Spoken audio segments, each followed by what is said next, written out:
జై శ్రీకృష్ణ.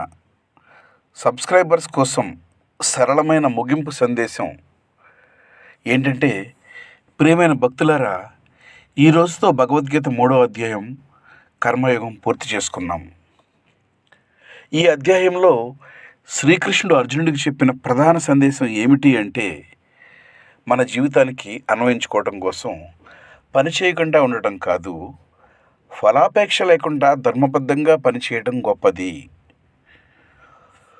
3వ అధ్యాయంలో ముఖ్యాంశాలు ఏంటి అంటే, ప్రతి మనిషి తన కర్తవ్యాన్ని తప్పక చేయాలి. కర్మ లేకుండా జీవితం సాగదు. స్వార్థం కోసం కాదు, సమాజ హితం కోసం పనిచేయాలి.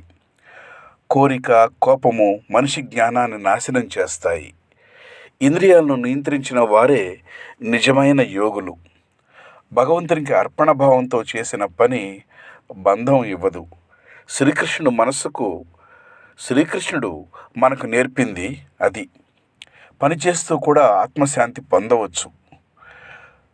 మన సబ్స్క్రైబర్స్కి ముగింపు సందేశం, భక్తులారా, మీరు ఈ 3వ అధ్యాయం మొత్తం వినడం చాలా పుణ్యకార్యం.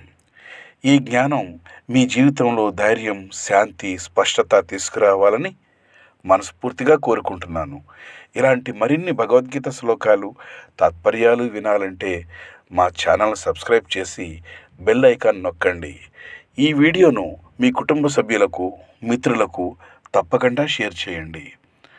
కర్మను భగవంతునికి అర్పిస్తే జీవితం యోగమవుతుంది. ధన్యవాదములు.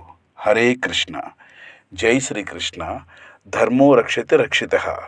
Please share and subscribe. Press the bell icon. Thank you very much. Jai Sri Krishna.